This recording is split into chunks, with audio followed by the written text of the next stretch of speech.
I had an unplanned C-section. I went past my due date. My son ended up in the NICU. I labored for 8 hours without an epidural.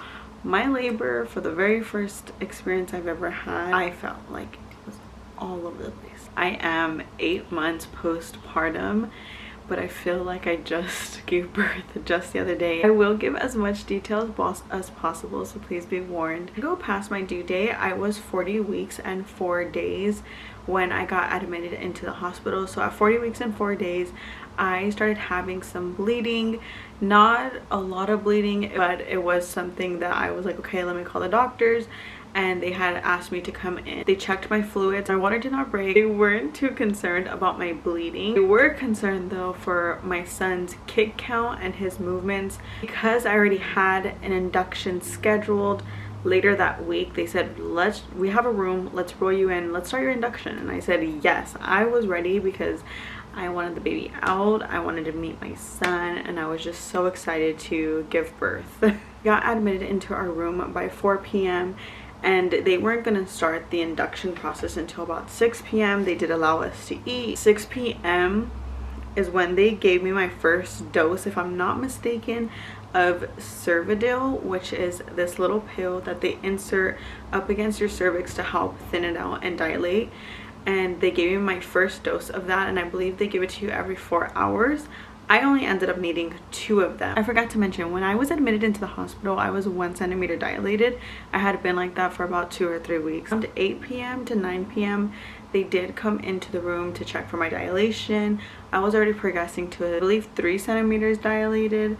And at 10 p.m. they gave me my second dose of Cervidil, and that is just what started kicking things into motion, my second dose. At this point, they were still checking on Ray's heartbeat and his movements and everything. It wasn't where they wanted it to be, but it wasn't a huge concern at that moment. I am going to mention that my timing is super blurry. I know rough estimates of when things happened, so I could be off 1 to 2 hours. Around 1 to 2 a.m. they came in, they checked me again, and I was between a 5 and a 6 centimeter dilated. So they told me, like, you know what, I don't think you need another dose of Cervidil, like you're good to go. So they continued of just letting me labor on my own. Mind you, at this point I was just feeling my contractions. I was able to get up and move around the bed because unfortunately their wireless heartbeat monitor wasn't working, and they weren't reading my son's heartbeat, and they needed to. So they were like, no, you're gonna stay connected to their big machine. 5 to 6 centimeters dilated. Contractions, honestly, I think everybody is so different in their pain tolerance. I was feeling fine. It felt just like menstrual cramping. Like, it really didn't feel that bad. Like, me swaying, like, I was pretty cool. Like, we were just chilling. One thing I do highly regret is not resting in the very beginning stages of my labor, because I had pregnancy insomnia. So the day that I was admitted, I woke up at 4 a.m. that day, and it had already been almost 24 hours that I had been awake. 6 a.m. is when I hit 7 centimeters. And this is where it just started ramping up, and everything kind of happened very quickly. And this is where my timing does get very blurry, because when I was contracting, my contractions were anywhere from 1 to 2 minutes apart. Those 1 to 2 minutes was my time to sleep, and I really only rested my eyes for maybe 30 to 45 seconds, and then came another contraction. So I was so exhausted. Around 7 to 8 a.m. they came in, and they're like, you're doing great, you're progressing, you're at an 8 centimeter dilated. And I was so happy, because I'm like, I'm right there, we were so close. But I was so exhausted, and at this point, at 8 centimeters, my contractions were painful. I got to a point, and I remember this so vividly, of me like laying in bed, like I'd close my eyes to rest, and I'd wake up to contract, and then like try to go back to. It was so exhausting. I looked at my husband and I said, I'm so over this. I need the epidural. I need to sleep. Bro, let me tell you, she missed putting in the epidural 2 times. She tried to administer the epidural for the first time.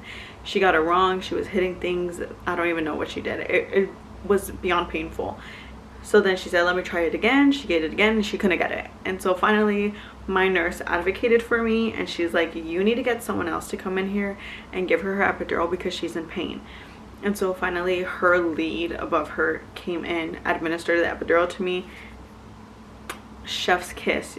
I knocked out for about 2 hours straight, like just, I'm pretty sure I was snoring, like I just was a mess at that point. It was around 10 to 11 a.m. is when I woke up from my nap, and they had said, like, we've been monitoring you, we have been looking at you, your contractions actually slowed down. And I was like, what do you mean? What do you mean? What do you mean? Well, maybe my body just relaxed too much or something, but I went to 5 to 7 minutes apart of each contraction, which means I did not progress in dilating either. I was still at 8 centimeters and my contractions were 5 to 7 minutes apart, and they just still did not like the way that Ray's movements and his heartbeat was. This entire time as well that they were checking for my dilation, I was dilating, but my son was still very high up in the birth canal, so he wasn't even really coming down. I was just dilating. They decided to break my water because still up until this point my water didn't break. That's when we found out that my son decided to use the bathroom in mama and ended up doing some type of flushing method. Mind you, I talk about this with a smile on my face, but my emotions and my hormones in that time was so real. I was not this like, okay, what's next? Like, I very much was crying, very hormonal, emotional. Like, I just could not deal with the fact that my body, which it's not that it failed me, it just needed some assistance. They let me labor for a little bit longer, and around 11:30, 12 o'clock is when they came in to talk to me about C-section and prepare myself for a C-section. It just really destroyed me. And so at that point, when they had told me that they recommend for a C-section, their reasonings were, one, my son's heartbeat, his heart rate. They want him to be the healthiest, and they want to have control over the situation as much as possible, because what they didn't want is for me to be pushing and say his heart rate is dropping, or God forbid something else were to have happened and we would have went into an emergency C-section. Of course I agreed to it, and as his mom I was like, I'm not going to be selfish here, because my desire was for me to have a VBAC and to do it without epidural and everything. I need to do what's best for my son, his health, everything. So I said, yep, let's do the C-section, let's roll me in, even though I had no clue what I was getting myself into. I didn't know anything, and it's kind of overwhelming to make a decision so quickly, because they said, like, okay, just let us know, we can get an operating room ready soon and stuff like that. And they got me ready, they got my husband ready, and by like 1:30ish, 1:30ish, they started rolling me over into the operating room. They asked me what playlist I wanted. I need a hype music. And so my son was born to Drake. I had them put the Drake radio on, and it was great because, you know, I just was able to hype myself up a little bit. It's so real. I felt like I was in Grey's Anatomy when they all go into the room and they're like, patient's name is, for example, me, Jocelyn Jaramillo, she's here for blah blah blah, C-section, da, da, da. That's, they all gathered around my operating table.